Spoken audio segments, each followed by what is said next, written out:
Good morning, everybody. Welcome to Power Up. I'm Nancy Smirkanich. I got the opportunity to do this last year, which was one of the most nerve-wracking things I've done in a long time. This is easy in comparison. I'm here to introduce Brett Kleger. Try the law, then leave it. I'm glad my daughter, who's been hanging out with me all week, is not here because she just finished law school 2 years ago and has a lot of debt. So I'm not having her listen to you. Brett is the Chief Commercial Officer at DrugDev, but he is a recovering attorney, and we should all support him in that. Father of 2 boys, husband of 1 wife. Glad to hear that. Don't mix those numbers up. You won't be able to go home. And coach of for many youth in sports, and so it's been a pleasure to meet Brett and have some fun.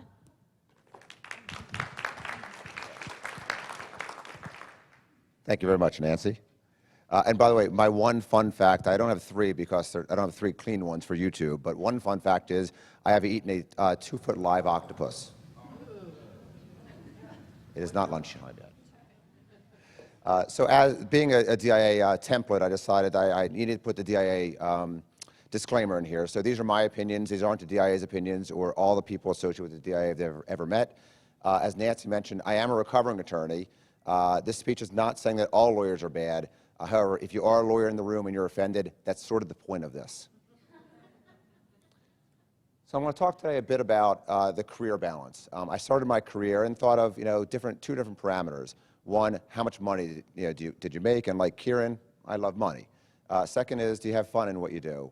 So I looked at a few different jobs, and lawyers generally have high earning potential, seem to have some fun. Contrast that with an exterminator. Every exterminator goes around the house whistling all the time, happiest people in the world, not great money potential.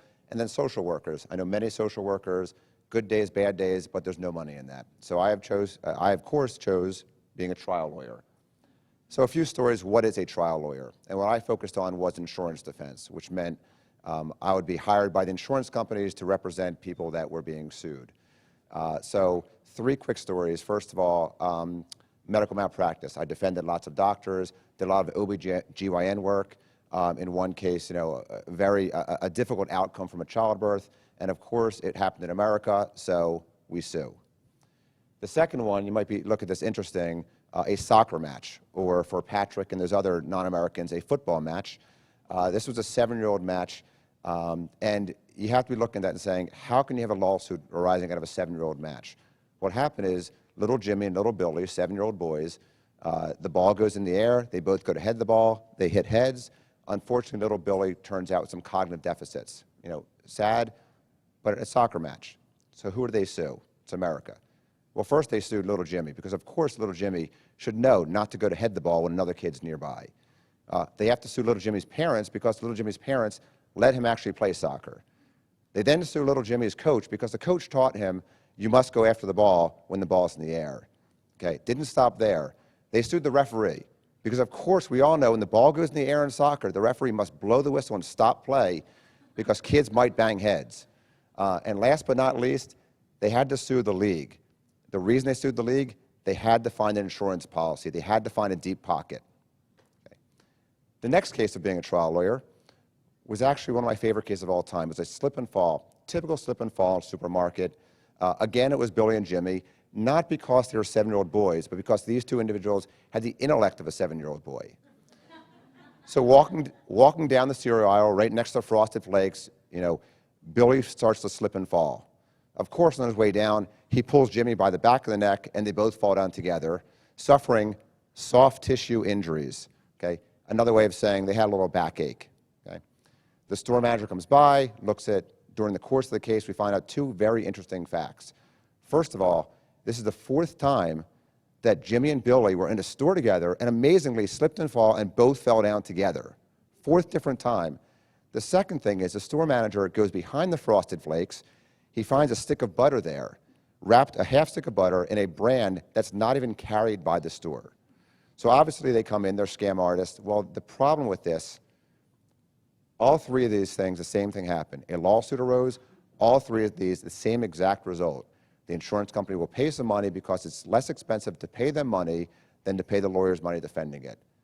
The result of that, all the Americans in this room, your insurance premiums go up or down by 1/1,000,000th of a penny based on whether I did a good or bad job in that case.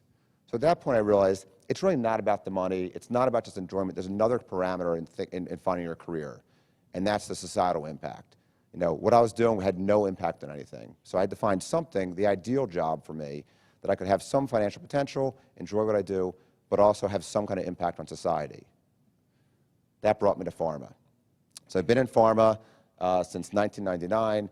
I've been in different companies, Curian, IMS Health, now with DrugDev, and all along I've been helping these wonderful, abstract, extremely pixelated patients on the screen. But there were all these abstract patients, you know, and I was wondering, I could sleep at night, I was doing something great in society, and then it came personal. So how did it become personal? So first of all, this is a picture of my 3 boys. The one in the middle is Max, my 4-legged friend.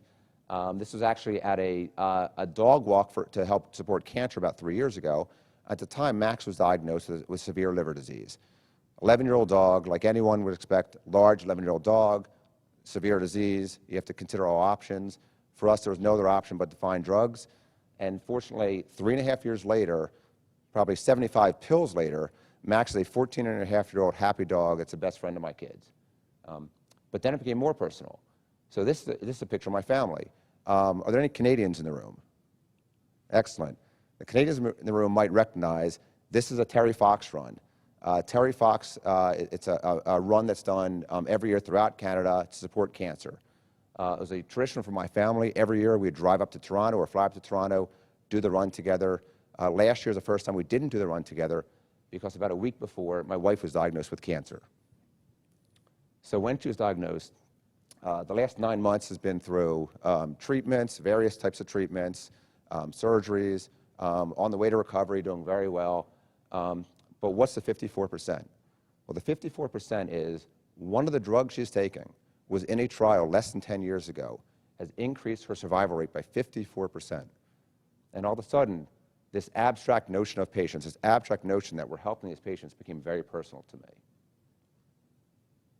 So I turned back to the work balance, and I thought that as a society, well, this experience has taught me it's not about society, it's about us. You know, all of us are patients.